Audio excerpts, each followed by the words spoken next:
toros, las ovejas, las cabras, los machos cabríos, las palomas. Y yo estoy seguro que si yo preguntara en esta mañana, después de esto, ¿qué otro tipo de sacrificio hay? Usted tendría que rebuscar en su subconsciente qué otro tipo de sacrificio en la Biblia existe. De hecho, cuando hablamos de sacrificio, me di a la tarea de ir al diccionario de la Real Academia Española. Y ni siquiera ninguno de los 6 conceptos que aparecen allí tienen que ver con lo que la Biblia dice.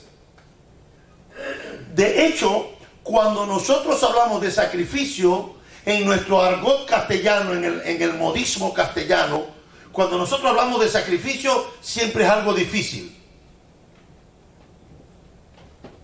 Tuvimos que sacrificar a los soldados. Este matrimonio ha sido un sacrificio. Malo. Cuando queremos decir que el sacrificio, cuando el matrimonio ha sido malo, ¿qué decimos? Tu matrimonio ha sido un sacrificio. Casi todas las connotaciones que nosotros tenemos en castellano para la palabra sacrificio, por lo general, en la gran mayoría, tienen connotaciones negativas. Cuando alguien dice, bueno, no tengo otra cosa más que hacer, yo me sacrifico. O sea, bueno, no tengo de otra, ¿qué voy a hacer? No me gusta, pero lo tengo que hacer, me sacrifico yo. Estas connotaciones, inconscientemente, en las conciencias de los lectores de la Biblia, del Nuevo Testamento, de la Tanaj, de la Torá, los profetas y los escritos, ha hecho mella y ha hecho nido en las conciencias de las personas. Algunos piensan que cuando los judíos sacrificábamos animales en el templo era para salvarnos. ¿Sí o no? Levante la mano, no le dé pena. ¿Usted alguna vez creía eso? Yo lo voy a levantar, yo lo creía. Creíamos que cuando alguien hacía un sacrificio en el templo era para salvación. No, los judíos se salvan haciendo sacrificios. Fíjese, la gente que hoy sostiene eso, que es una gran mayoría de nuestros hermanos cristianos, que sostienen esa postura, ¿cómo explicarán que hace 2000 años no hay templo y el judaísmo no ha podido volver a hacer sacrificios por 2000 años? Entonces, ¿cómo se salvó el judaísmo por 2000 años si no hay sacrificio? Si los sacrificios es lo que salva, ¿qué ha pasado en 2000 años? Entonces la deducción, la conjetura no aplica, está mal. Pero la gente no razona. La gente está emborrachada de formas, de creencias. La gente no pone a usar el sentido común, porque si a mí me dicen, si a mí yo oigo a alguien que me dice, mire, lo que pasa es que los judíos se salvan porque hacen sacrificio, pues yo me lo quedo mirando y le preguntaría, pero si hace 2000 años que no hay sacrificio porque el templo está destruido. Entonces, lo que tú me estás planteando ahora para sostener tu escuela carece de sustancia, carece de base. Porque si tú me estás diciendo que el judaísmo, entonces quiere decir que el judaísmo tiene 2000 años que no hace sacrificio, entonces todos esos judíos se perdieron. Porque según tu escuela, según tu criterio, según tu opinión, según tu denominación religiosa, te enseñaron que los judíos se salvaban haciendo sacrificios. Cuando usted le pregunta a un rabino, a un judío, si hace falta un sacrificio para salvarse, te van a decir rotundamente que nunca fue así, ni ellos nunca han creído eso. ¿Por qué han vendido eso? Porque hay que separar a los creyentes del judaísmo y conectarlo, como todos los cristianos conectan a los nuevos creyentes con la nueva religión. Siempre lo digo, y no lo digo en ánimo de criticar a nadie. La Iglesia Católica surgió a partir del 325. Y cuando hablo de la Iglesia Católica me gusta recalcar que no estoy hablando solamente de la Iglesia del Obispado Romano. Roma no es la Iglesia Católica. Roma es parte de la Iglesia Católica. Lo que pasa es que cuando vinieron para acá, con los españoles, le crearon por 500 años, nos enseñaron de que la Iglesia Católica era romana porque usted no conocía otra. Y de hecho el cristianismo que llegó a las Indias o llegó a América, lo que llamamos hoy América Latina, es el catolicismo romano, pero no es el único. Al mismo tiempo ha caído caminando otros grupos católicos que usted casi no los conoce, porque usted y yo tenemos información selectiva. Pero cuando hablamos de los cristianos ortodoxos, son tan antiguos como la iglesia romana. Cuando nosotros hablamos de los cristianos sirios, son más antiguos. Porque entienda, la iglesia romana nace ¿dónde? Hay tantos perdidos, ve que no sabemos nada. ¿Dónde nace la iglesia romana? En Roma. ¿Cómo es que el catolicismo? No hay un país que se llame catolicismo. Si usted lo conoce, me avisa. La iglesia romana nace ¿dónde? En Roma. Pero nosotros sabemos que los apóstoles no eran romanos. Entonces, la iglesia apostólica no nace en Roma. Porque los apóstoles no tenían nacionalidad romana. El único que podemos decir que tenía nacionalidad romana era ¿quién? Pablo. Pero no porque nació en Roma, sino porque nació en una provincia llamada Cilicia, y aunque sus padres eran judíos, pues nació en Cilicia y allí tuvo la ciudadanía por nacimiento, aunque él era judío de fe y de nacionalidad. Ahora fíjense, si nosotros continuamos hablando de los sacrificios, nos vamos a encontrar en la parasha de hoy que es muy difícil hablar de todos los sacrificios que está allí. Y yo estoy seguro que la mayoría en esta mañana no se leyó la parasha. Estoy seguro. Ni voy a preguntar. ¿Por qué traemos esos malos hábitos? Los malos hábitos es que la gente van a los templos a sentarse a ver qué van a hablar, de qué voy a aprender. Si usted hubiese leído la parashá, se iba a dar cuenta que cuando usted empezara en el capítulo 1 del libro de Vayikra y terminara en el capítulo 5, no hubiese entendido nada, porque empieza a hablar que si los animales, que el Homer, que no sé cuánto, que 7, que lo de Goya, y dice, Dios mío, esto está muy complicado para mí. Y la gente me dice, Rabino, enséñeme Torah. Bueno, te voy a enseñar, no, esto es muy complicado, Rabino. Enséñeme si me tengo que hacer la barba, si tengo que separar la cama del marido, si no sé, si tengo que agarrar las ollas y lavarlas o hervirlas. Eso es lo que quiero aprender del judaísmo, y eso no es lo que yo enseño. Yo te enseño Torah. Las normas las podemos manejar, pero mi trabajo es enseñarte lo que la Torah dice. En la Torah nosotros tenemos 6 tipos de sacrificios. 6. Los sacrificios que nosotros contamos en la Torah, el primero y el más importante es el Olá. Can you repeat after me, please? Olá. No hola. Olá. Olá significa holocausto u ofrenda del todo quemada. Esta es la más importante de todos los sacrificios y no tiene nada que ver con el pecado, con salvarse, con arrepentirse, que si no te vas para el Geinón. No tiene que ver nada con eso.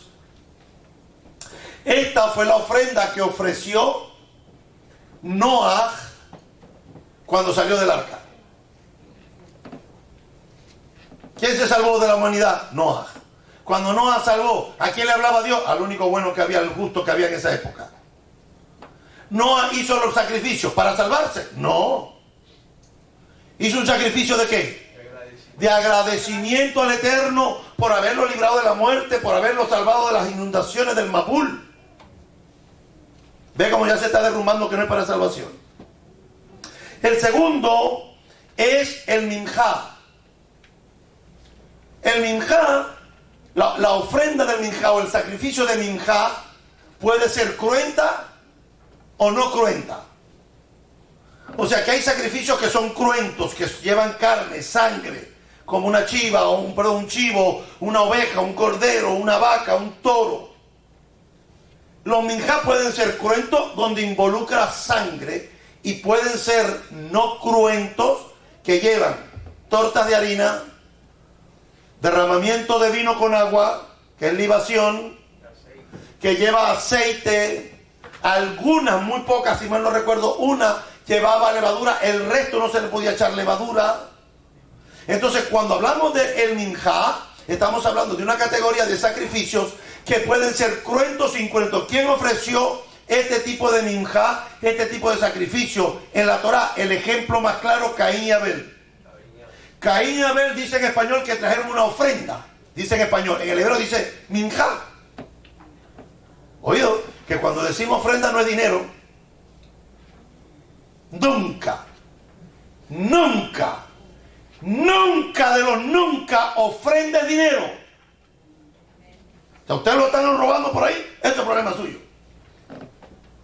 Pero nunca ofrenda es dinero en la Torá. Nunca. Ofrenda es minjá y tiene que ver con los sacrificios. Cada vez que en el Nuevo Testamento se usa la palabra ofrenda, no está hablando de dinero. Está hablando de sacrificio.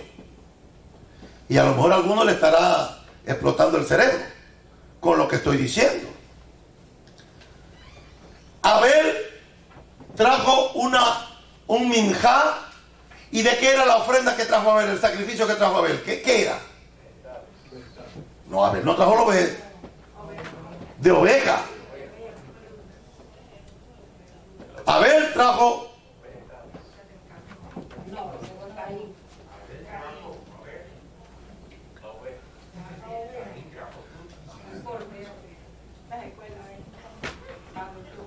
Bueno, Génesis capítulo... Sí, porque, a ver, si usted aquí en esta sinagoga no se puede inventar. Aquí no usted, mire, un sabio llega a la calidad de sabio es cuando él no sabe la respuesta, ¿qué hace un sabio? Se queda callado. Si usted va a disparar al aire, quédese callado. No lo sé, ¿para qué voy a inventar? Si aquí ya sabemos que no se puede inventar porque el rabino lo va a mandar a la Torá. Porque eso lo he explicado yo como 466.384 veces. Pero como tengo la necesidad de que les vuelva a repetir las mismas cosas, ¿verdad? Entonces vaya a Génesis, por favor.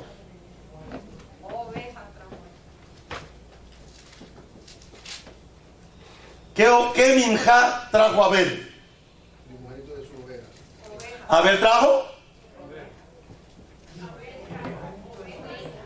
Trajo de los primogénitos de sus ovejas. Trajo de los primos, o sea, Abel trajo de los primogénitos de sus ovejas. Y Caín trajo, pues ya sabemos, vegetales, fruto de la tierra. Y dice que Hashem miró con agrado a Abel y a su ofrenda, pero a Caín y a su ofrenda no miró con agrado. Y los ladrones del siglo XXI te dicen, da $1,000, pacta con $1,000, trae dinero y saca, que son unos ladrones, unos estafadores. ¿Verdad? Te agarran esos versículos porque no saben lo que están diciendo. Bueno, sí saben, quieren sacar dinero. Ellos saben el negocio. Oído, Hashem no miró a Abel mejor por lo que estaba dando. Porque si ese hubiese sido el caso, Hashem hubiese dicho, y Hashem miró la ofrenda, miró la oveja y después miró a Abel. ¿Qué fue lo que vio primero? Hashem miró primero la ofrenda o Abel y después la ofrenda. Miró primero a Abel y después ¿qué? Pero es que no puede ser. O sea, Hashem no pudo haber mirado a Caín mal porque trajo vegetales. Porque luego la Torah dice que en el templo se podían llevar esas harinas. Entonces, eso haría una contradicción entre lo que a Caín trajo y lo que más adelante dice, bueno, a Caín no, porque es que Dios quiere corderos gordos, Dios no quiere vegetales. ¿Usted lo ha oído? Pero lo hemos oído, está muy de moda, hace unos 15, 20 años andan con eso, estafando y robando a la gente. No, eso no es lo que pasó allí. Hashem no miró mal a Caín porque traía vegetales, no. Porque entonces Dios sería un Dios interesado. O sea, resulta que el que da $1,000, Hashem lo va a bendecir más que el que da 20. Bueno, por allá anda gente que dice, yo no, Hashem no acepta $20. Bueno, a la viuda lo hubiesen votado, a la viuda con la blanca lo hubiesen votado. Esa nunca hubiese estado en esas escuelas de prosperidad. Y Yeshua se hubiese parado ahí y le hubiese dicho lo mismo. Mire, si Yeshua viene hoy a visitar las congregaciones, estamos en problemas. Porque Yeshua le estaría diciendo, pero ¿cómo que esta blanca no? Porque aquellos echaron, y echaron bastante, pero echaron ¿de qué? De lo que les sobró. Pero si hubiesen estado justito, sus mal corazones no le hubiesen permitido dar nada. Porque usted y yo damos cuando nos sobra. Si tenemos que pagarle el celular y no tengo más, pues yo pago el celular, la semana que viene pago, lo doy doble. Amén, yo solo. Amén. Amén, yo solo. Nosotros negociamos con el Eterno así. Pero que no se nos olvide que a Hashem no se le olvida lo que usted dice.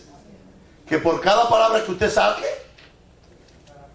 vamos a tener que dar cuenta en este Olam Hazé o en el Olam Jabá. Entonces, la mejor manera de entender los sacrificios de Minjá es el Caín y Abel. Los dos eran Minjá. Uno era cruento y el otro era de vegetales. ¿Por qué Hashem no aceptó el de Caín? Porque él lo explica más abajo. Él dice, por ese mal corazón que tú tenías. No era porque eran vegetales, sino porque la maldad estaba a la puerta, tocando la puerta, y tú tenías que haberla rechazado y no lo rechazaste. Entonces los dos eran Minjá. Minjá. La tercera ofrenda es la ofrenda del pecado, del Hatat.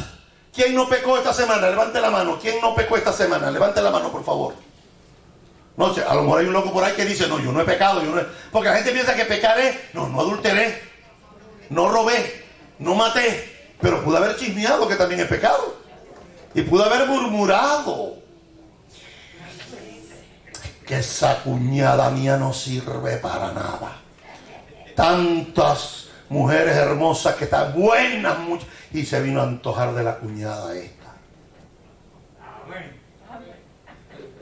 Eso es pecado. Pecado no solo es matar, robar, asesinar, mentir. Te llama el jefe, llegaste tarde, que había un tráfico, un choque. Y es que salí tarde. Pero si digo que salgo tarde, a lo mejor me votan porque eso se ve irresponsable. Pero que si digo que el tráfico había un choque, eso se ve socialmente más aceptable. Sigue siendo mentira. No importa del color que lo pintes. Sigue siendo mentira. El pecado por el Hatat, la ofrenda, el sacrificio por el pecado se llama Hatat. Esta ofrenda no tenía nada que ver con salvación. Eso es que si usted o yo tuviéramos el templo, no nos alcanza el sueldo para pagar los sacrificios. Porque yo necesito el sacrificio del Hatat. Oído, que sí lo necesitamos, porque usted y yo pecamos. Que no somos como los otros pecadores que andan sin Dios, sin fe y sin esperanza, es otra cosa. Pero es que, ¿quién no se airó esta semana? Qué bueno que no fui yo solo, me hacen sentir bien. La cuarta ofrenda es la ofrenda por la transgresión, o el cuarto sacrificio, se le llama Asham.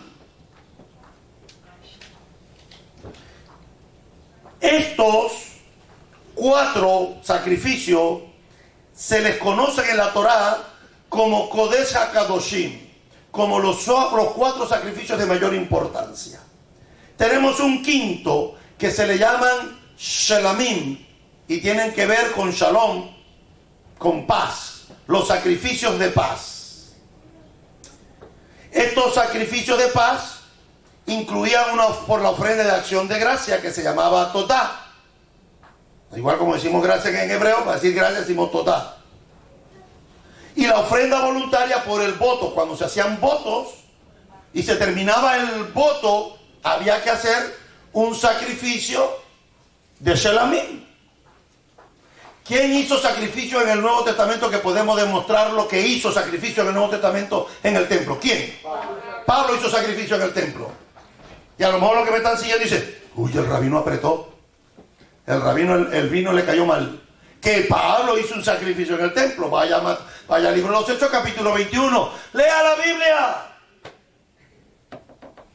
El problema es que hoy en el siglo XXI nadie lee la Biblia.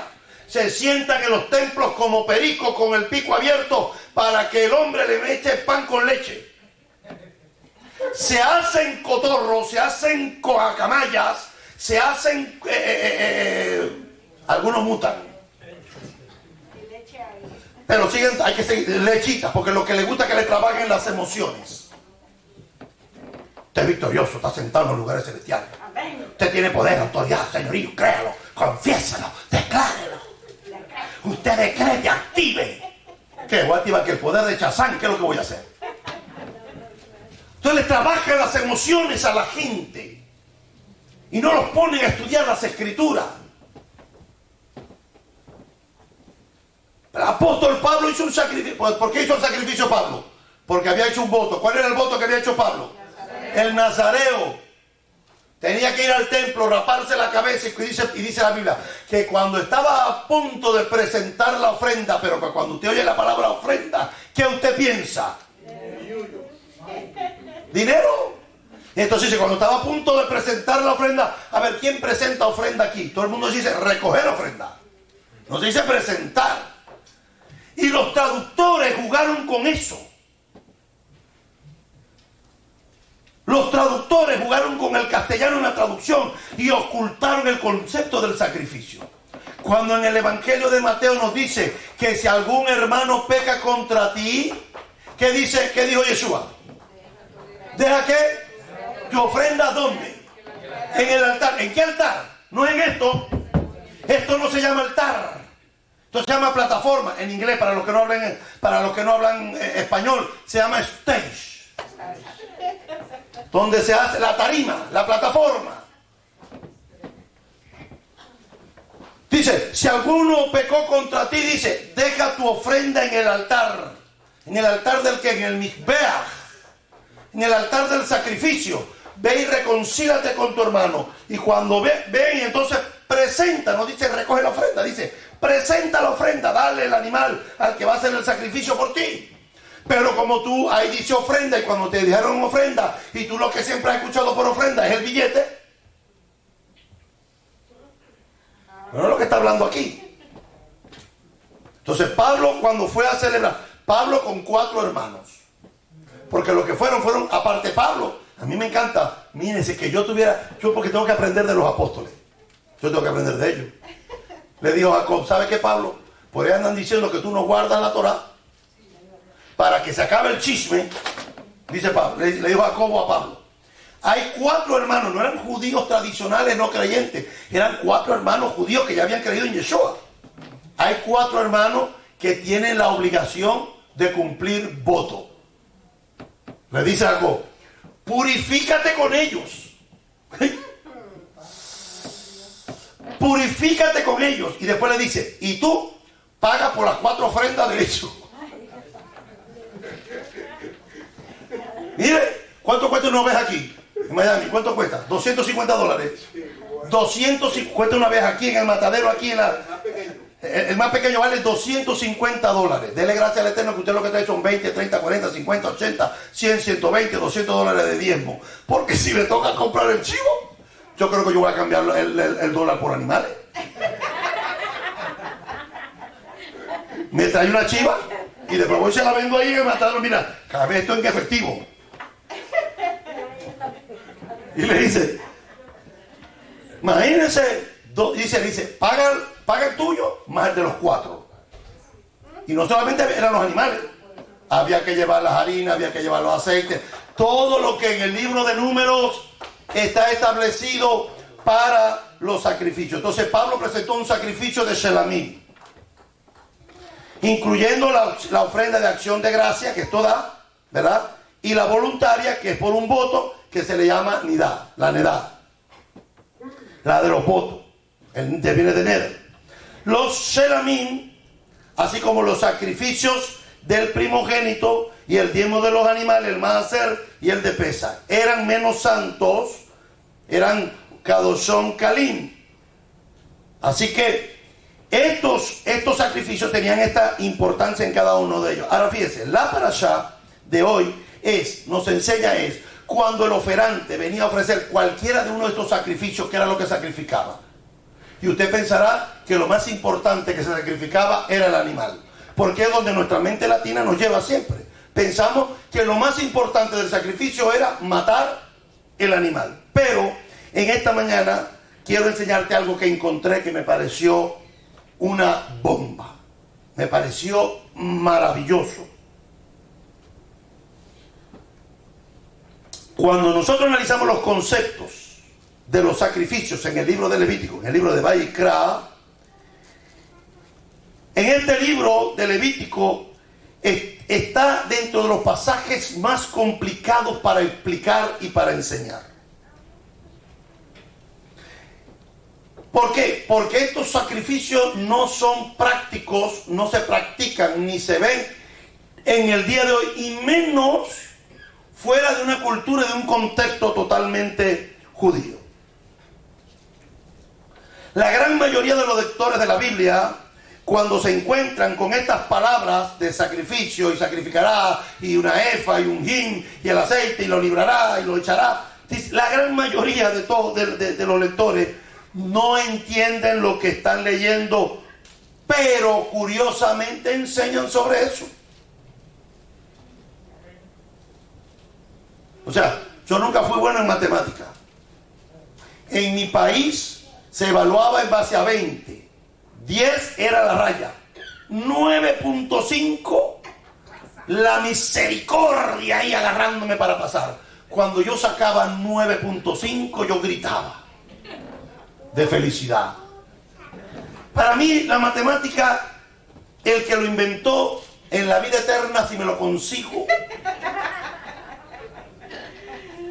porque todavía la matemática hace falta para algunas cosas, pero yo quiero que usted me explique para qué sirve, para qué nos ha servido a nosotros la trigonometría.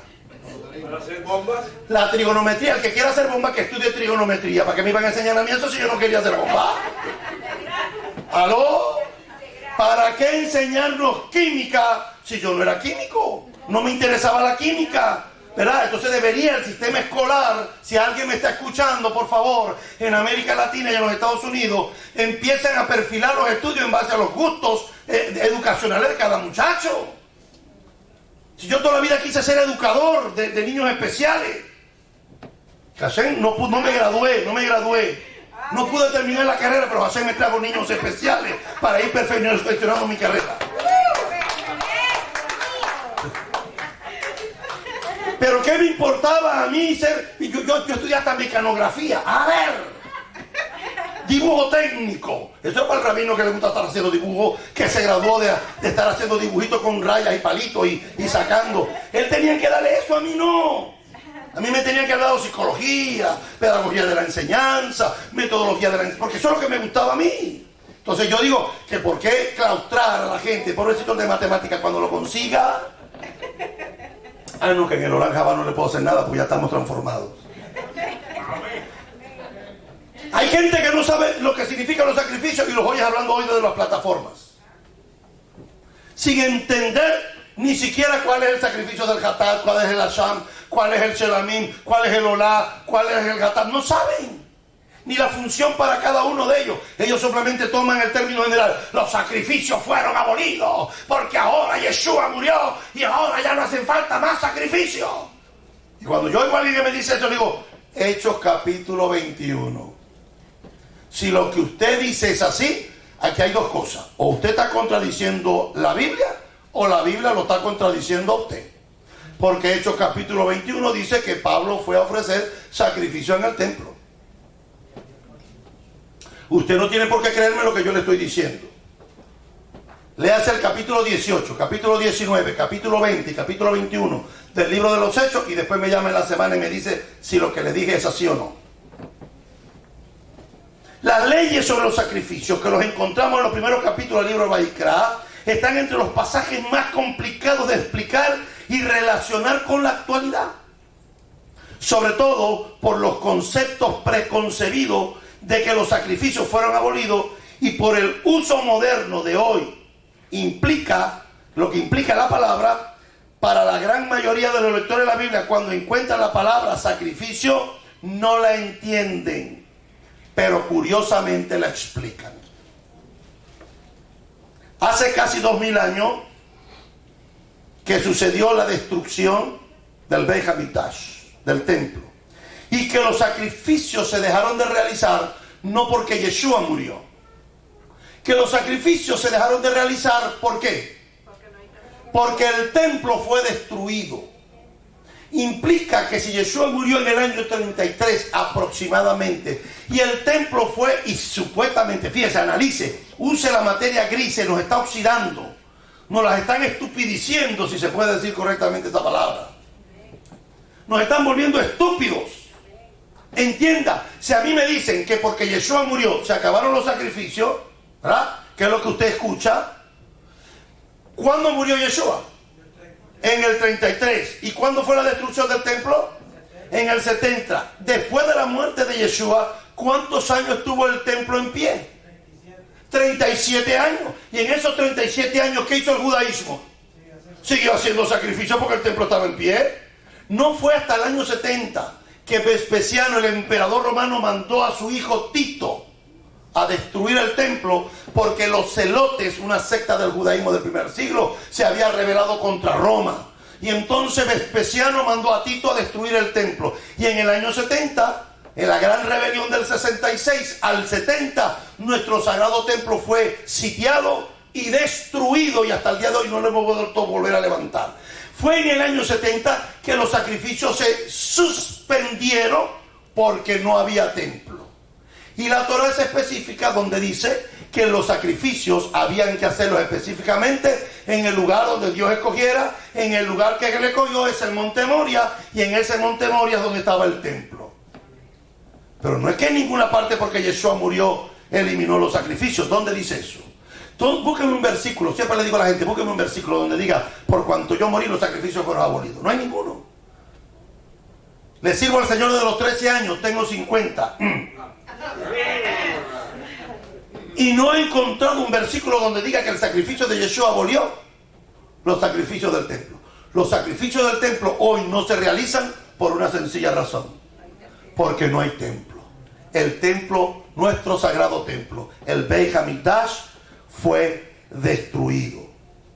2000 años atrás, nuestro templo fue destruido y los sacrificios no fueron abolidos, sino que dejaron de realizarse, ya que en ninguna parte del nuevo pacto dice algo parecido, sino porque el templo donde se realizaba fue destruido y no hay donde volverlos a llevar a cabo hasta que se vuelva a restituir todas las cosas como en el principio.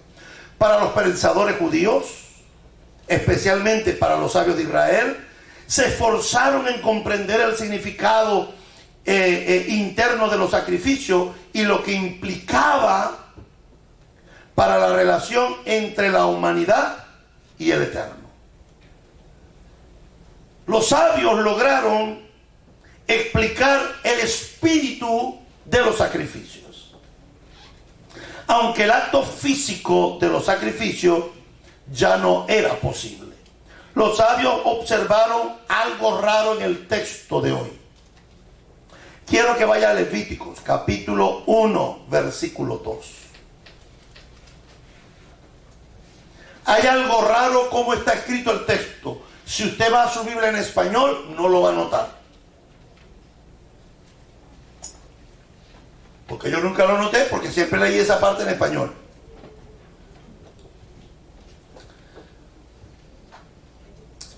Los sabios observaron que en el hebreo hay una rareza gramatical en la segunda línea del versículo. Y en el hebreo, en español dice: habla a los hijos de Israel y diles, : cuando alguno de ustedes ofrece, en algunas versiones dice sacrificio, ofrenda al Eterno de ganado vacuno u ovejuno, hará sus ofrendas. ¿Sí o no? En el hebreo no dice así. En el hebreo, en la construcción gramatical, hubo que traducirla para que tuviera sentido. En el hebreo dice: Adam ki karif miken korban la Hashem. En el hebreo dice: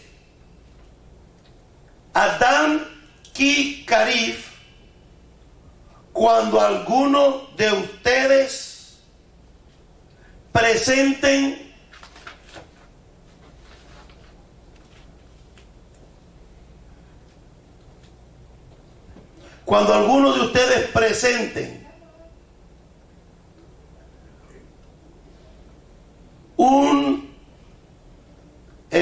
estoy buscando la palabra correcta para traducirlo. En el hebreo dice Adán, en el hebreo dice, para que el hebreo diga como dice en español, como dice en hebreo, no es lo que dice. No sé si estoy hablando como Cantinflas, Ok, borrón y cuenta nueva. El versículo 2, como está en español, no es lo que dice el hebreo. No en el orden en que está. Hay dos cosas raras en el versículo. Una, la más fácil, la más sencilla, que usted tiene dos especies de animales ahí. Vacunos y ovinos. O sea, de vacas y de ovejas. Pero en el hebreo hay tres tipos de animales. En la Biblia suya aparecen dos. Pero en el hebreo aparecen tres. Ese es el primero. Y la segunda cosa que aparece aquí es que la forma como está escrita en el hebreo es rara. Porque en español dice: habla a los hijos de Israel, cuando alguno de entre ustedes ofrece ofrenda a Adonai. El hebreo no dice así. El hebreo dice: cuando alguno de ustedes ofrezca de uno.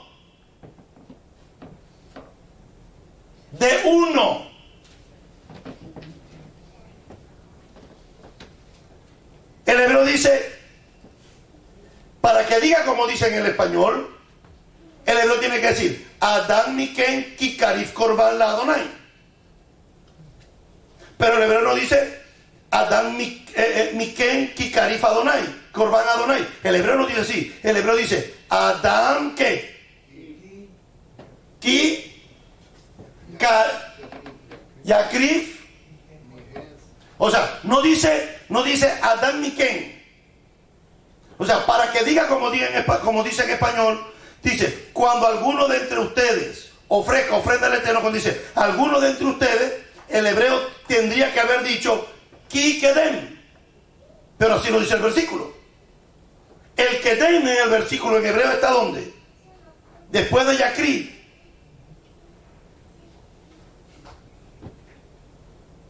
Dice: cuando alguno ofreciere sacrificio de uno. O sea, que los sabios se percataron que no estaba el problema para solucionarlo en el animal, sino en uno. Los sabios se percataron de que el problema no era que si llevo el animal y llevo y pago el animal, me quito el problema. No, los sabios detectaron que la forma gramatical como está allí es totalmente diferente a como debería haber aparecido en el texto hebreo. El hebreo dice Adán ki yakrif Miken. Y este Miken es el del problema, porque dicen los sabios que este Miken, que está en la cuarta palabra del versículo, debería aparecer, para que diga como dice en español, después de Adán. O sea, tendría que decir Adán Miken ki yakrif. Pero no, está después. Y este Miken es el que dice, el de uno, el que ofrece uno. Y mira lo interesante de lo que enseñan los sabios. Dicen los sabios que lo que está escrito es Adán Yakrin Miken Korban Hashem. Cuando alguno de ustedes ofrezca de uno mismo sacrificio al Eterno, los sabios dicen que la esencia del sacrificio es que nos ofrezcamos nosotros mismos. ¿Qué es lo que significa la palabra? ¿Cuál es la palabra hebrea para la palabra sacrificio? ¿Cuál es? La palabra hebrea para sacrificios. Korban. Korban es la palabra hebrea para... ¿Qué significa la palabra hebrea korban? ¿Qué es lo que significa? ¿Qué significa? Acercar. La palabra Korban implica acercar, aunque en español la palabra sacrificio no viene del latín, ni siquiera una palabra castellana. La palabra sacrificio, que luego fue castellana, no viene del latín. La palabra sacrificio a usted no lo asocia en español con acercarse. Nada, para nada. Pero en el hebreo la palabra Korban, eso es lo que significa. Acercar. ¿Qué es lo que debería hacer el sacrificio cuando alguien peca, o cuando alguien tiene un parto, o cuando alguien tiene una bendición, cuando alguien ha sido sanado de una enfermedad? ¿Qué es lo que debe hacer el sacrificio? ¿Qué es lo que debe hacer el Korban? ¿Acercar a quién? Al individuo. Al individuo, el individuo al que se acerca, pero Hashem establece que cuando me voy a acercar tengo que traer el animal, pero no es el animal en sí lo que Hashem está mirando, sino que el individuo, que es el que se acerca al Eterno. Por eso cuando usted pecaba, si usted tenía el macho cabrío y mataba al macho cabrío, de todas maneras, si su corazón no estaba arrepentido, el macho cabrío no lo podía perdonar, no lo podía limpiar, porque no era el animal como tal. No era el animal, porque el animal solamente era el medio, ¿para qué? Para acercar al pecador, al agradecido, al que tuvo una bendición, al que fue enfermo y fue sanado. Por eso, cuando los sabios ven la forma como está escrita en el Vaikra capítulo 1 versículo 2, la forma dice, y alguno se acercare para ofrecer ofrecerse él. Porque ¿quién tenía que morir en el madero? Porque la paga del pecado es muerte. Pero ¿qué hizo Yeshua? Nos quitó y fue Él el que tomó la posición por nosotros. ¿Por qué? Porque somos nosotros los que teníamos que ir al sacrificio. Ahora fíjense, los sabios cuando miran esto en el texto hebreo llegan a la conclusión muy interesante. Dicen que la esencia del sacrificio es que nosotros nos ofrecemos a nosotros mismos. Llevamos a Dios nuestras dificultades, nuestras facultades, nuestras energías, nuestros pensamientos y nuestras emociones. La forma física del sacrificio, o sea, el animal físico en el altar, es solo una manifestación externa de un acto interno. La Torá, ¿a qué le da más prioridad? ¿A lo externo o a lo interno? A lo interno, no a lo externo. La Torá dice que yo tengo que colocar mezuzot en las puertas de mi casa, ¿sí o no? Y las tenemos puestas porque es una mitzvah, es un mandamiento. Colocar mezuzot, cajitas con los rollos de la Shema, en las puertas de nuestras casas. Pero no es suficiente tenerlas allí. Porque la misma mitzvah dice, y esta palabra que yo te mando hoy, estará, ¿dónde primero? Sobre tu corazón. Y después que estén sobre tu corazón, ¿qué es lo que hay que hacer? No dice ponerle en la mano de nada. El texto no dice así. ¿Se la enseñarás a quién? A tus hijos. Pero entonces, ¿cómo nos atrevemos nosotros como padres a enseñarle a nuestros hijos la Biblia cuando nosotros no nos aplicamos? Amén, yo solo. Porque al mandar, ay, sí, voy a poner la mezuzá, Baruch Hashem, rabino, me costó $200 con un clav traído de Israel, de un chivo, una vaca que mataron en Israel, todo kosher, rabino, me costó, qué bueno, ponlo. Y yo me digo, pero ¿para qué la va a poner ahí? Si como tiene la familia todo vuelto un desastre, mejor que la quite. Como tiene su vida desorganizada, mejor que la quite. Porque se supone, dicen los sabios, que lo que está en la puerta tiene que ser, ¿qué? El reflejo de lo que tengo adentro. El verdadero sacrificio es miken, de uno. Damos a Dios algo en el sacrificio de nosotros mismos. Por eso yo siempre lo digo. En Pesaj, yo le digo, hay que limpiar la casa, ¿sí o no? En Pesaj, ¿qué hacemos antes de Pesaj? ¿Qué es lo que sacamos? Sacamos la levadura de la casa y por 7 días y limpiamos la casa, porque así está escrito en la Torá. Pero ¿cuál es el objetivo de sacar la levadura de la casa? ¿Sacarla de dónde? Que no puede haber ni en la casa, ni tampoco puede haber en nosotros. Por eso Pablo dice que ya Yeshua nos limpió de la vieja levadura que teníamos allí. ¿Y oído? Yeshua le dijo a los discípulos, guárdense de la levadura de los fariseos. Y cuando dijo de la levadura de los fariseos, ¿qué estaba diciendo? Porque hay una masa que es buena. Hay una masa que es buena. Pero cuando la masa se adultera y se le echa levadura, es lo que Yeshua dijo. Cuando Yeshua dijo, en la cátedra de Moisés se sientan los escribas y los fariseos. Hagan todo lo que ellos les digan que hagan y guárdenlo. O sea, ¿qué mandó Yeshua? Que le creyéramos a las enseñanzas de los fariseos. Le hace Mateo 24, si usted no se lo ha leído todavía. Mateo capítulo 24, el mismo maestro de Galilea, el Rambam ben Rabotai, dijo, en la cátedra de Moisés se sientan los escribas y los fariseos. Así que todas las cosas que ellos le digan que guárdenlo, y Yeshua dijo, y háganlo. Pero no hagan O sea, quiere decir que ellos tenían cosas buenas y tenían cosas malas. Con las buenas nos quedamos, con las malas no las imitamos. Bueno, lo mismo en la casa de la levadura. Hay gente que limpia la casa de Pesaj y se pasan 7 días peleados con la esposa. Hay gente que llega al Shabbat y antes de salir pelearon con los hijos. A ver, yo entiendo a los papás, no me malentiendan. Yo también soy papá. Y a veces es difícil levantar a los niños que se vistan. Y uno tiene que estar muy envuelto en el espíritu del Shabbat para no darle un regaño.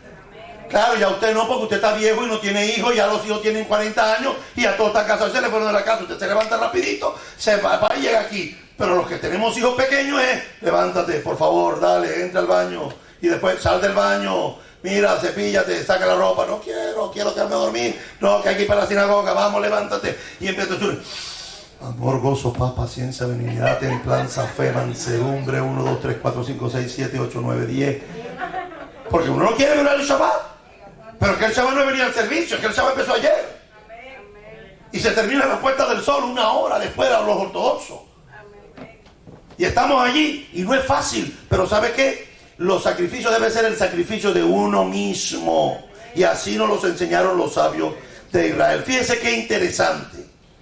¿Qué es exactamente lo que damos a Dios cuando ofrecemos un sacrificio? Los sabios dijeron que entre ellos el Rabí Salmán explicó. Si ustedes decimos, ¿qué entregamos en el sacrificio a la hora de hacer el servicio a Dios? Usted diría, un chivo, una vaca, una paloma, ¿verdad? Porque no entendemos el concepto. Pero el rabino Salmán hablaba de las 2 almas que habitan dentro de cada uno de nosotros. El alma animal o natural, que se le llama el Nefesh Habehemit, y el alma divina. Por un lado, somos entes físicos, parte de esta naturaleza, que tenemos necesidades físicas como comer, beber, tener resguardo, nacemos, vivimos, morimos, como lo mencionó Salomón en el libro de Eclesiastés, capítulo 3, versículo 19. Digo Salomón en el capítulo 3, versículo 19, porque lo que sucede a los hijos de los hombres y lo que sucede a los animales, un mismo suceso es. Como mueren los unos, así mueren los otros. Una misma respiración tienen todos. Y ni tiene más el hombre que la bestia, porque todo es vanidad. ¿Qué es lo que está diciendo Salomón? Que el hombre tiene un ser animal, un ser natural, que de la misma manera que muere un hombre, muere el animal, se le va el respiro y se mueren. Entonces, a esto es que habla el rabino Salmán. A que tenemos 2 entes en nosotros. Un alma que tiene un comportamiento carnal, un comportamiento natural, un comportamiento mundano, un comportamiento animal, y el otro que es el espiritual. Pablo dice que hay hermanos carnales y que hay hermanos espirituales. Es lo mismo que están diciendo los sabios en la literatura. Que usted tiene una parte normal, natural, que cuando se descuida se vuelve carnal. Y a lo que me lo diga, se lo digo. No sabe quién era yo allá en Nicaragua. Allá en Santiago de Cuba. Tú no sabes cómo yo era en Santiago de Cuba. En Honduras, nadie me ponía el pie. Me lo pasaba rapidito, lo pelaba.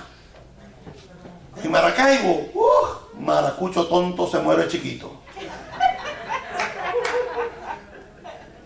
Hay gente que está en la fe y todavía piensa como en Egipto. Se les olvidó que el que está en el Mesías, nueva criatura es. La bravuconería y la guapería del pasado quedó atrás y ahora son. Que eso se lo hizo a él porque él es bueno. Deja que tropiece conmigo para que tú veas. Yo sí. Y nos predisponemos. No lo han hecho, no lo hicieron nosotros. Vimos que se lo hicieron a aquel. Y claro, se lo hicieron al rabino, pero el rabino es más buena gente. Deja que tropiece conmigo en la sinagoga para que tú veas. Le voy a dar un parado. Y está pensando, hasta busca los pleitos para que. Ya no pensamos así. Bienaventurados los pacificadores. Bienaventurados los que pacifican. Bienaventurados los que construyen paz. Si usted pelea con la esposa y la esposa le echa más leña, usted tiene problemas, cogió la mujer equivocada. Usted tiene que buscarse una como la mía, que cuando yo empiezo a decir algo me dice, si tú eres feliz con eso, yo estoy de acuerdo contigo. No, me desarma, no hay lo que hacer. ¿Tú eres feliz? Ya, no me da. Yo me asusto cuando mi esposa agarra el plato y hace así.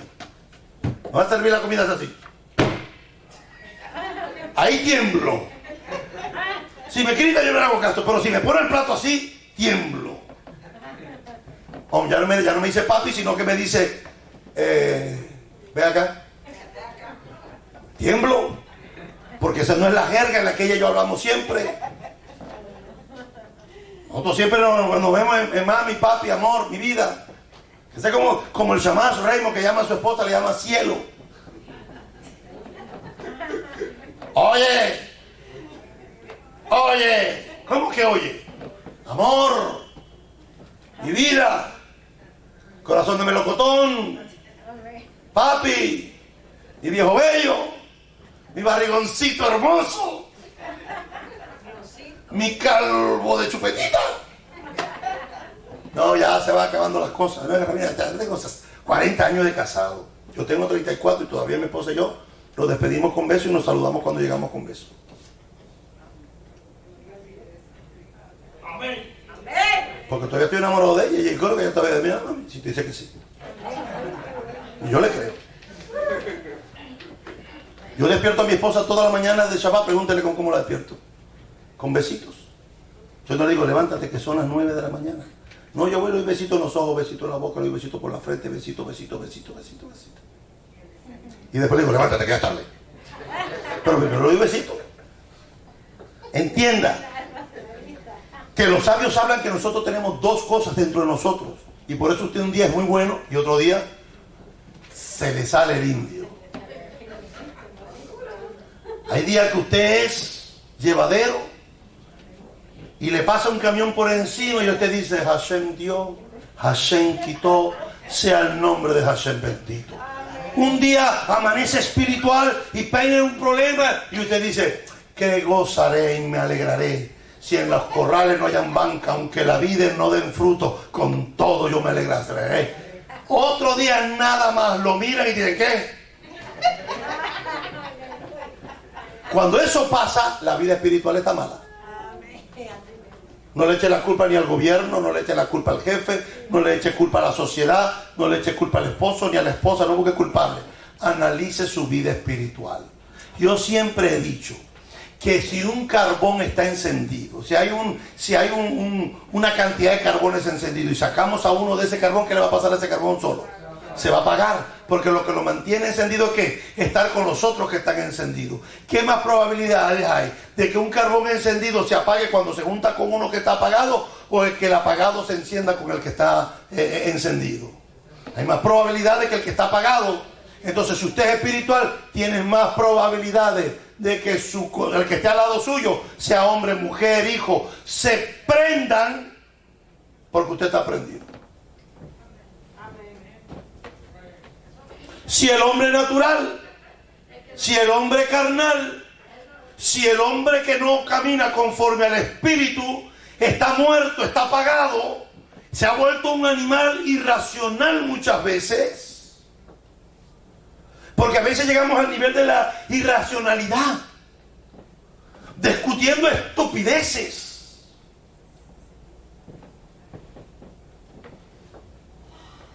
Tiene que alguien parar y decir, esto que me está afectando lo voy a sacrificar, porque sería bueno decir, ay, estoy peleado con mi esposa, pero vámonos, vaquita, que te voy a matar a ti, porque como no la puedo matar a ella, te mato a ti. Sería bueno decir, Señor, le falté el respeto a mi esposa, voy a llevarle al toro y lo voy a sacrificar, la vaca, el chivo, la oveja, la voy a llevar. No, la Torah no acepta eso. Yeshua dijo que cuando tú tengas algo contra alguien, Hashem, lo que vayas a ofrecer, el precio que tengas no va a ser aceptado. Primero tienes que ir a reconciliarte con tu hermano, con el que fallaste, para luego después venir con la ofrenda y presentarla al Señor. ¿Qué dijo el salmista? ¿Quién subirá al monte del Eterno? ¿Quién? El limpio de mano El puro de corazón. El que no ha elevado su alma a cosas vanas ni ha jurado con engaño. Es el que va a subir al monte. Y cuando dice al monte, está hablando del monte Moria. A ofrecer las alabanzas. Por eso yo digo que a veces dice que levanto mis manos, aunque no tenga fuerza. Está peleado con el marido, está peleado con la esposa, está peleado con el vecino.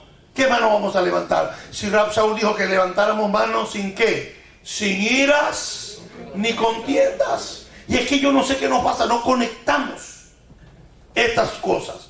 Por eso los sabios nos llevaron y nos dijeron que usted y yo tenemos dentro de nuestro ser una parte humana, animal, y una parte divina. Un alma humana y un alma divina. Nos citaron en Eclesiastés capítulo 3, versículo 19, que de la misma manera que se muere el hombre, de la misma manera se muere la bestia cuando dejan los dos de respirar. Dice, ni tiene más el hombre que la bestia. Dice que es igual. Es igual la parte animal. Sin embargo, no somos simplemente hombres naturales. Tenemos aspiraciones inmortales. Podemos pensar, hablar y comunicarnos, que es la esencia de que la divinidad está en nosotros. Lo único en la creación que Hashem hizo que puede pensar y hablar somos nosotros. Podemos pensar, hablar y comunicarnos. Podemos mediante los actos de hablar y escuchar llegar a otros. Somos la única forma de vida conducida en el universo que puede formular preguntas. La primera pregunta que usted hizo en su vida, ¿cuál fue? ¿Por qué? Amén. Esa es la primera pregunta que usted hizo cuando tuvo su conciencia se despertó. Y los niños a la edad de los 3, 4 años empiezan a preguntar, ¿y por qué? ¿Y por qué? ¿Y por qué? Esa fue la primera vez que ellos quieren saber que le demos una explicación de las cosas. Pues nosotros somos los únicos en el universo que podemos formular la pregunta ¿por qué? Podemos articular ideas y ser movilizados por altos ideales. No estamos gobernados solo por deseos biológicos. No somos animales irracionales. Nosotros nos apareamos porque amamos a la otra persona, aunque algunos se entregan por placer. El acto de amor, el acto sexual debe ser la manifestación del amor entre dos personas que se aman, se quieren y se respetan. Para muchos es el acto de satisfacerse sexualmente y tener un simple orgasmo. Pero el amor va más allá de eso. Eso, los animales no van a poder experimentar amor. Cuando usted ve que el perro está con usted, y es que él no lo quiere, entienda, los perros no lo quieren a usted. Es que intuitivamente ellos están acostumbrados a vivir en camadas. Están llamados a vivir solos. No es que yo le hablo al perro y me entiende. No lo entiende. Dígale que le explique una fórmula matemática, no le va a explicar. El perro hace pipi afuera porque usted lo enseñó a hacer pipi afuera. Y cuando fue a hacer pipi, usted le dio una escuelita, lo llevó o le explicó. Yo al mío lo sacaba y cuando hacía papá regresaba le daba una comidita. Para que él asociara que cada vez que fuera. Y hoy el perro hace pipi y caca afuera. Y lo llamo Jasper y viene. Pero usted cree que él entiende que él se llama Jasper Ferrer. Sí, porque yo no sé por qué aquí le ponen el apellido a los perros, pero mi perro se llama Jasper Ferrer. ¿Verdad? Y yo amo a mi perro. Mire, mi perro se me ha escapado y él no sufre de depresión. Cuando el perro se va, una vez se nos escapó y 4 días perdido mi perro y yo andaba deprimido. Me puse de mal humor. Le dije a mis hijos, aquí no entra un animal más. Porque lo trajimos por ustedes y terminé criándolo yo. Y yo él. Pues la mamá fue clara, la mamá dijo, yo no crío perro. Ustedes lo hallan, te le dan comida, ustedes lo expulgan, los parasitan. Yo no. Con tu papá es suficiente, me dijo. ¿Ya? Se fue el perro, mi hermano, me pasé 4 días deprimido, me acosté en la cama, Dios mío, debe estar pasando hambre, lo habrán atropellado. Yo pasaba por la carretera a verlo si me lo habían matado mi perrito. Y además que el perro mío es un cruce entre chihuahua, chivo con rata. Es una cosa rara, no identificamos la raza del perro. Yo, mi pobre perrito que mide, no sé, 10 pulgadas, mi pobre perro, y me pasé hasta que un día llegó todo raspado, sucio, llegó como el andrajoso, como el Lázaro. Y todo el mundo bravo, ya apareció el perro. Y yo, ay, mi perro. Y ahora querían dar 4 nalgadas, como que si con las 4 nalgadas el perro aprende. No, los perros no aman, los perros tienen instinto. Y todo lo hacen. Ellos no dicen, ay, me voy a enamorar de la perra aquella. No, esta perra no me gusta. Tú le tiras la perra más reclenca al perro cuando el tiempo de aparearse, y no le tiene que ver de qué raza es, si es fea o no es fea, el perro la va a montar. Porque no sienten. Sáquese esas tonterías de la gente que están viviendo aquí. Le compré un coche al perro, la cama, la comida. Había uno que le compraron una silla, que el perro, pobre perro, sentado en la silla con las patitas así comiendo, que no están hechos los perros para comer sentados. Los perros comen de pie, en las 4 patas. Por favor, los voy a mandar para Ucrania. No es eso lo que estamos hablando. No estamos gobernados solo por los deseos biológicos. Tenemos otros sentimientos que nos fueron dados en el momento que fuimos creados por el Creador. El Salmo 8 dice: digo pues, ¿qué es el hombre para que tengas de él memoria, y el hijo del hombre para que lo visites? Le has hecho poco menor que los ángeles y lo coronaste de gloria y de honra. Le hiciste señorear sobre las obras de tus manos. Todo lo pusiste debajo de sus pies, ovejas, bueyes y todo ello, y asimismo las bestias del campo. Físicamente somos casi nada. Somos como la flor del campo, que hoy es. Pero espiritualmente hemos sido soplados con aliento de la eternidad.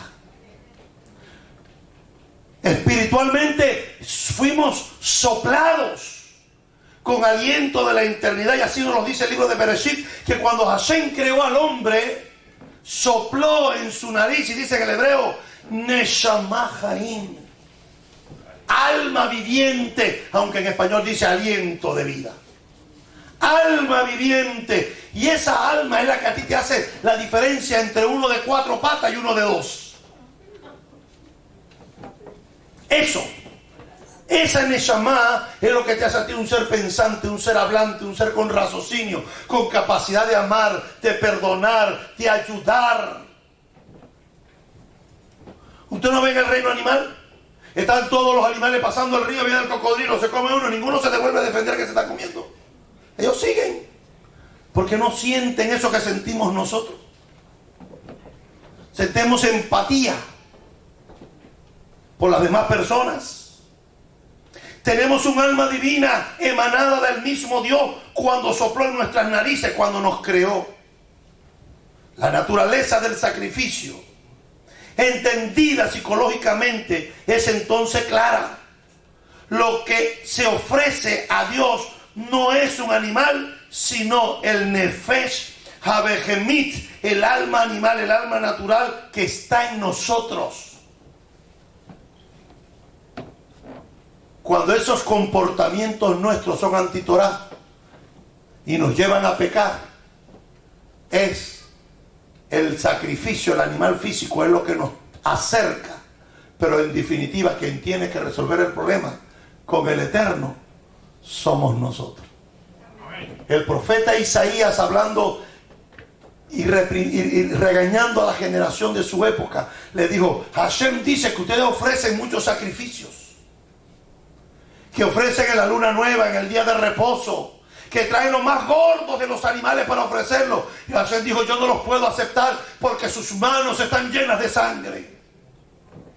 No era solamente el acto físico de traer el animal, era que quien lo traía debía de reflejar externamente lo que había internamente. ¿Y sabe qué? Aquí todos nosotros podemos engañarnos los unos a los otros. Pero no nos burlemos. Hashem no puede ser burlado. ¿Cómo funciona esto en detalle? Hay una insinuación de 3 tipos distintos de animales mencionados en la parasha de hoy, en el texto de Levítico capítulo 1, versículo 3. En su Biblia en español aparecen 2, pero en el hebreo hay 3. Uno, que es el Behamá. Dice, min Behamá. Behamá es un animal terrestre. Bakar, que es el ganado vacuno. Y tzon, que es el ganado ovino, o las vacas, o los animales de rebaño. Para los sabios, cada uno de ellos representa características de tipo animal presente en la personalidad humana. El que tiene comportamiento Behamá, que es un animal terrestre, representa el instinto animal en sí. El que actúa como un animal, que no razona, que no piensa, que no conecta cerebro con lengua. La palabra Behamá se refiere a los animales domésticos.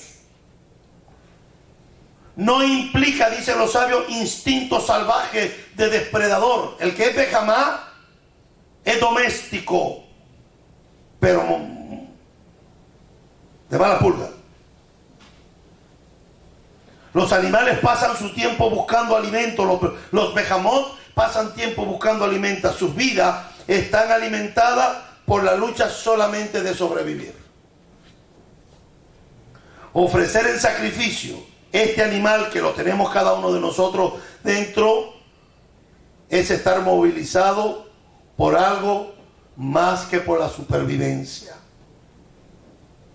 Cuando se le preguntó a Wittgenstein cuál era la tarea de la filosofía, él respondió: mostrarle a la mosca cómo salir del frasco.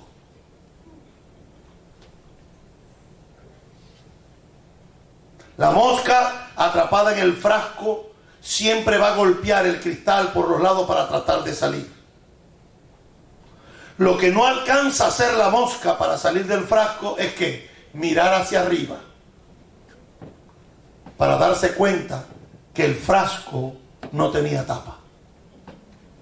Y nosotros, como decía el señor Wittgenstein, decía que la filosofía, la tarea de la filosofía era mostrarle a la mosca cómo salir del vaso, aunque usted y yo podemos buscar nuestras propias maneras de resolver los problemas y a veces estamos chocando con los cristales. Se nos olvida que nosotros no fuimos creados solamente biológicamente para funcionar con 2 pies y caminar hacia adelante, sino que tenemos que aprender a mirar hacia arriba.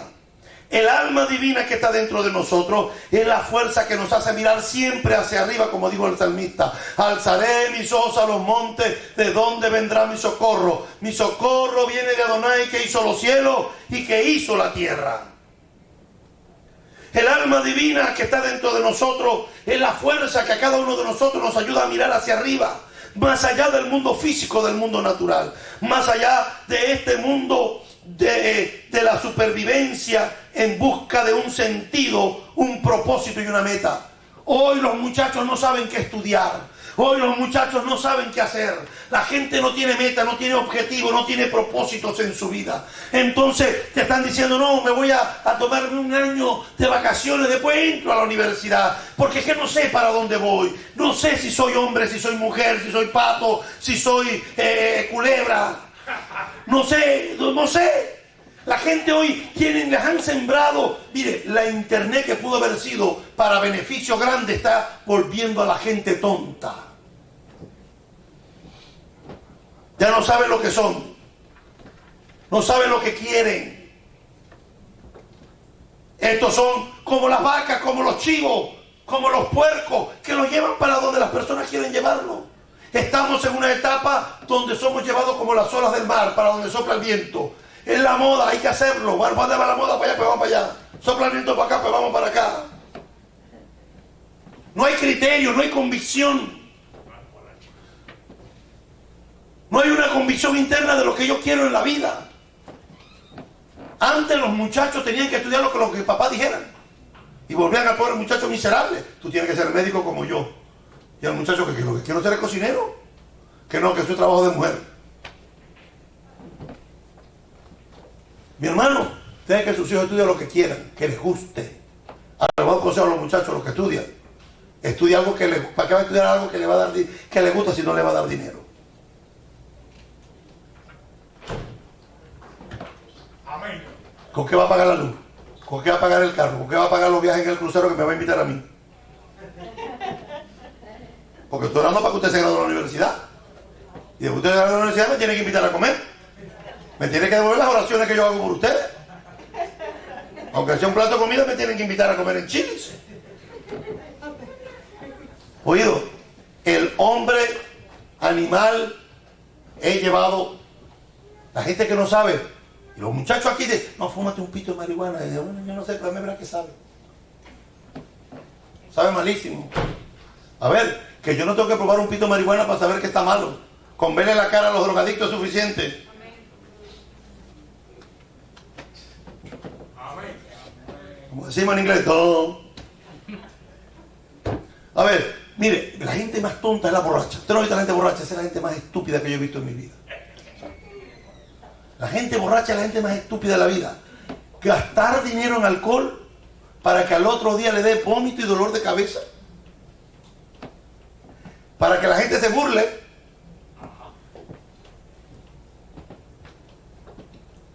Como que hubieron muchos borrachos, se quedaron calladitos todos. ¿Se acuerdan? Ya echabas aquella voz. Yo pensaba, ¿qué hizo? Porque como la mayoría lo hace, no hay criterio. Mi papá siempre fue tomador y mi papá me decía, los hombres en la familia Ferrer tienen que tomar. Yo decía, ¿tomó? Yo tomo Pepsi-Cola, Coca-Cola, Malta, guarapo de caña, guarapo de papelón, tomo un jugo de mango. No, eso no. Ferrer tomamos cerveza. Bueno, será que algunos, yo no. Y no tomo, yo hasta el día de hoy no tomo, no me gusta la bebida. Cuando alguien, yo veo que hace el kiddush y se le cruzan los ojos, digo, le quito rápido la botella. No me gusta. No camino con la gente. Tengo criterio propio. Tengo capacidad de raciocinio. Me crearon con capacidad cerebral. Tengo cerebro, cerebelo y bulbo raquídeo. Úsenlos.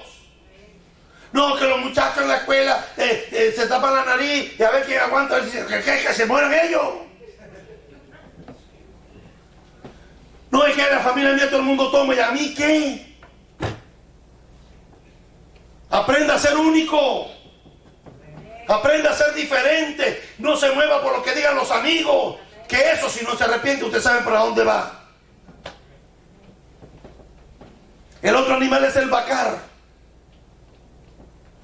En hebreo es ganado, bovino. Bacar tiene la misma consonante de boker. ¿Qué es boker?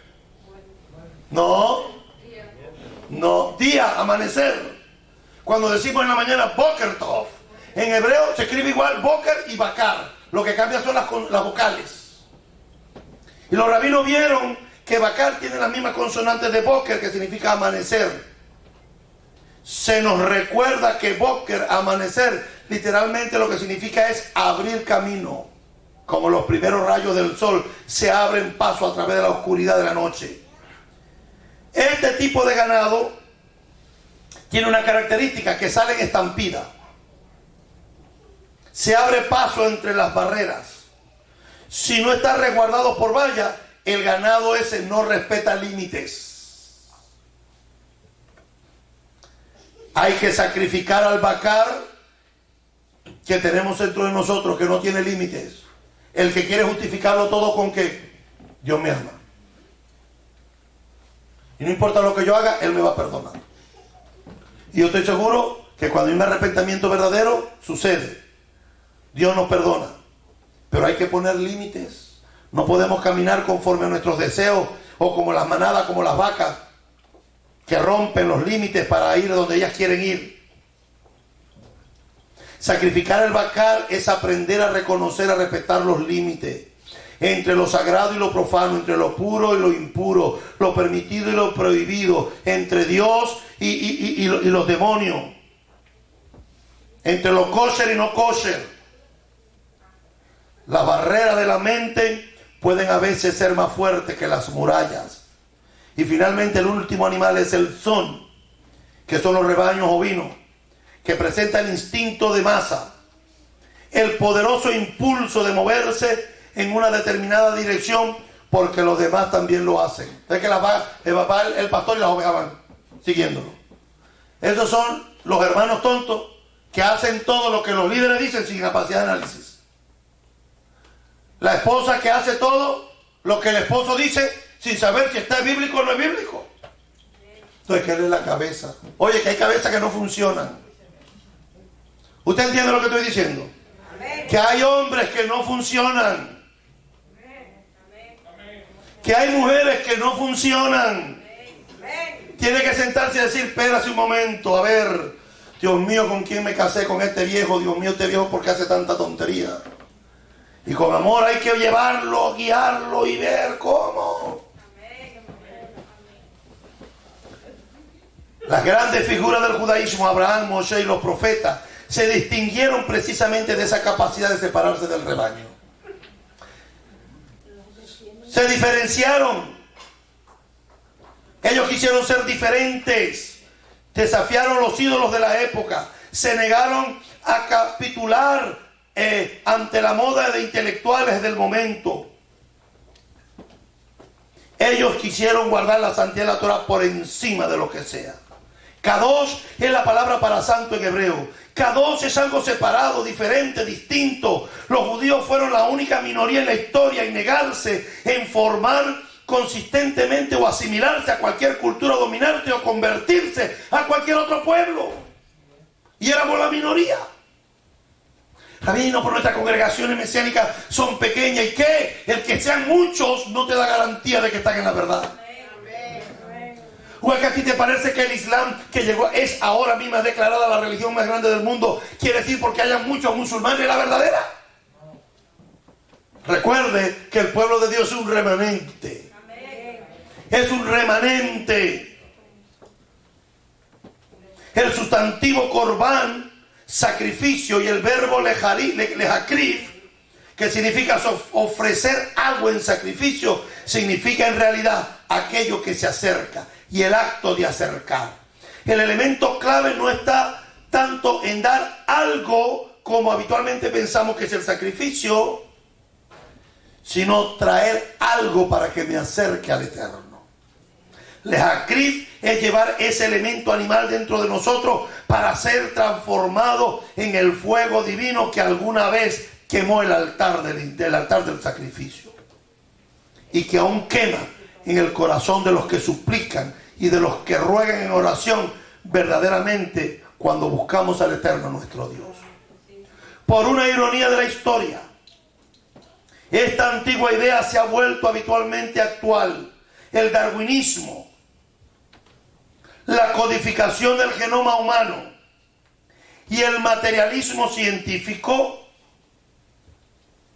ha llevado a la conclusión a la generación moderna de que somos animales, nada más y nada menos. Dicen los que estudian el genoma humano que tenemos el 98% de nuestros genes con los primates, con los simios. Para la ciencia somos animales. Como lo expresó Desmond Morris, somos el simio desnudo para los científicos de hoy. Según esta visión de los nuevos pensadores científicos, el Homo sapiens existe por mero accidente. O sea, nosotros somos un accidente. Mire qué accidente más lindo. Dicen ellos que somos el resultante, según ellos, de una serie de mutaciones genéticas aleatorias, y justamente resultó que en la supervivencia se debió a su mejor adaptación a otras especies. Imagínense. Pero óigame, nosotros el que nació ahora no se mejoró. ¿Quién paró esa mutación, esa evolución de la especie? Porque deberíamos seguir evolucionando. Imagínense, a mí me salió barriga y se me está cayendo el pelo. Donde tenía pelo se me está cayendo y donde no tenía pelo me están haciendo. Ah, pero el mono sí, el mono que estaba feo sí evolucionó para ser lo hermoso que soy yo. No, no tiene sentido. Pero a los muchachos les están lavando el cerebro. El nefesh behemit, el alma animal o natural, es todo lo que hay según ellos. La refutación de esta idea científica, seguramente la más reductora concebida alguna vez por mentes inteligentes, y hace el mismo acto del sacrificio como lo entienden los sabios de Israel. Podemos redireccionar nuestros instintos animales y naturales y carnales, podemos hacerlos. Podemos elevarnos sobre la mera supervivencia. Somos capaces de reconocer los límites. Podemos salir fuera de nuestro medio, como lo señaló el neurocientífico de la Harvard, Steven Pinker. Steven Pinker dijo lo siguiente: la naturaleza no nos dicta lo que debemos aceptar o cómo debemos vivir. Y agregó y dijo: y si mis genes no le gusta, que se mueran. No somos el producto de una evolución. Porque aunque tengamos una parte animal natural en nosotros, como lo señaló majestuosamente Katharine Hepburn y Humphrey Bogart en The African Queen, le dijo: la naturaleza, señor Halnut, hemos sido puestos en la tierra con el fin de elevarnos sobre ella. Podemos trascender al Behamá, al Bakar y al Zon. Podemos pasar por encima de todo eso. Las cosas que no tienen valor de supervivencia, pero que se dirigen a nuestro más profundo sentido del ser. Nos dicen que no somos meramente animales naturales o ensamblajes de genes egoístas. Tenemos que sacar al animal dentro de nosotros y acercarnos a Dios. Permitimos que lo material sea absorbido en lo espiritual y nos convertimos en otra cosa, y no en esclavos de la naturaleza, de lo mundano, ni servidores de cosas genéticas, sino del Dios viviente. ¿Cuántos Behamá tienes en tu vida? ¿Cuántos Bakar tenemos en nuestra vida? ¿Y cuántos Son tenemos en nuestra vida? Hoy no podemos ir al templo a hacer sacrificios, no hay. No hay un corbán ahora físico que nos permita acercarnos a Él. Pero hay uno que nos dijo que si alguno ha pecado, abogado tenemos para con el Padre. ¿A quién? A Yeshua el justo. Los sacrificios solamente fueron instituidos para acercarnos a Dios.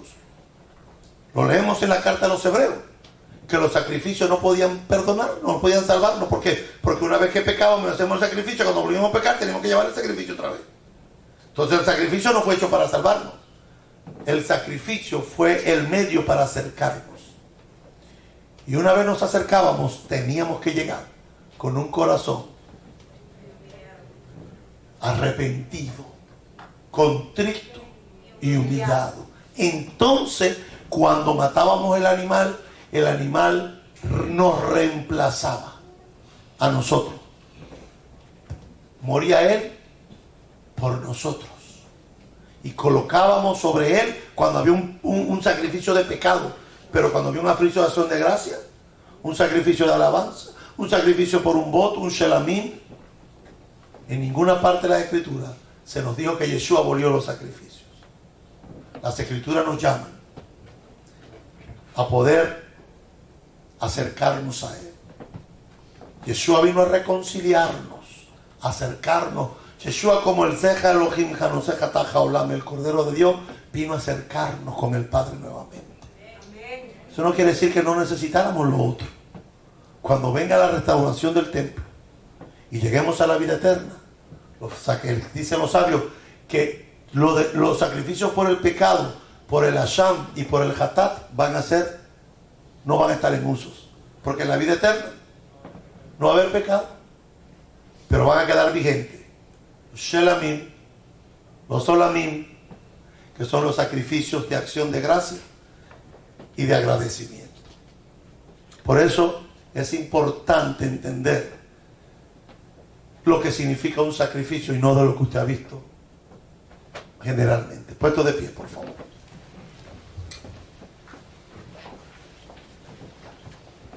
En esta tarde de Shabbat reconocemos que hemos pecado de palabra, de pensamiento, de actos. Hemos violado tu Torah. Hoy, por desgracia, nuestro templo ha sido destruido y no tenemos dónde acercarnos. Pero gracias, Yeshua, porque el día que moriste en el madero, ese día, 40 días después, ascendiste a los cielos. Y cuando nuestro Beit HaMikdash fue destruido en el año 70, tú intercediste por nosotros. Intercedes por nosotros y seguirás siendo intercesor por nosotros hasta que tú regreses. Te damos gracias porque, como digo el salmista, como el minjá de la tarde, como la ofrenda de la tarde, Señor, abre mi boca, que recibas, Señor, de mis labios mis cánticos, mi adoración, mi alabanza, como el incienso de la tarde, como el incienso de la mañana. Que podamos acercarnos y entender, eterno Dios, que si hemos llegado hasta aquí es porque los sacrificios nos mostraban un día en que el Redentor venía a morir por nosotros. Que una vez cuando muere no elimina los sacrificios, sino que nos muestra el cumplimiento de que el Seja Elohim, el Cordero de Dios, venía a morir por nosotros. Que de la misma manera que el animal físico acercaba al pecador a tu altar y a ti, de esa misma manera, Yeshua, tú nos viniste a acercar en tu sacrificio, en ese altar, nos viniste a acercar al Padre. Te pedimos que por favor nos ayudes a entender cuál es tu voluntad en nuestra vida. Señor, que no nos dejemos llevar por las manadas, ni por otras personas, sino enséñanos a ser diferentes, a marcar la diferencia en una sociedad donde vivimos. Enséñame a este hombre natural que gobierna mi vida a clavarlo en el madero y traer mi conciencia, mi mente a la obediencia de tu Torah. Enséñame, Señor, a dominar mi hombre carnal y que mi hombre espiritual se eleve. Que no hagamos como la mosca allí golpeándonos dentro del frasco, olvidándonos que si cuando miramos arriba leeremos la puerta de salida, y esa puerta eres tú. Porque a ti siempre he alzado mis ojos y tú siempre has respondido. No permitas que el hombre natural gobierne mi vida, ni que afecte a mi familia, ni afecte a mis hijos, ni me afecte en el trabajo, ni me afecte en la escuela, ni me afecte en la familia, ni en la sociedad en la que camine. Que por el contrario, que cuando yo camine, Señor, la gente pueda ver tu gloria en mí, pueda ver tu gloria en nosotros y podamos impactar a otros, como lo dijo Rab Shaul, que el amor de Dios está derramado en nuestros corazones. Permite que ese amor que está derramado en nuestros corazones se haga real en la vida de muchas personas. En el nombre de Yeshua Adonenu, en el nombre de Yeshua nuestro Señor, te lo pedimos, por favor. Amén. Concédenos una semana buena, próspera y bendecida. Que pongamos en práctica esta enseñanza en esta semana, desde lo más simple, con las personas más allegadas. Señor, que podamos impactar nuestras familias y nuestros hijos, nuestros padres, nuestros abuelos, nuestros hermanos, los esposos, los cuñados, los tíos, los primos, Señor, y luego poder llevarlo fuera de las paredes de nuestras casas. Te pedimos, por favor, que prospere la obra de nuestras manos y el deseo de nuestro corazón, para bien, para vida y para paz. Que guardes a Ucrania, Señor, por este momento difícil que están pasando. Que guarde, Señor, a miles de jóvenes, de adultos, Señor, que están peleando por su país. Que los guardes, Señor, y que de algún lugar traiga socorro para ellos, en el nombre de Yeshua. Yevarechecha Adonai veishmerecha. Yaer Adonai panav elecha vigunecha. Ish Adonai panav elecha veyasem lecha shalom. Que Adonai nos bendiga y nos guarde. Que Adonai haga resplandecer su rostro sobre nosotros y nos dé su gracia. Que Adonai alce sobre nosotros su rostro y ponga en nosotros su paz. Shem Yeshua Mashiach. Amén. Ve amén. Shabbat Shalom. Dios le bendiga. A las 4 de la tarde, Beit Midrash. Nos vemos a las 4 nuevamente. Shabbat Shalom para todos.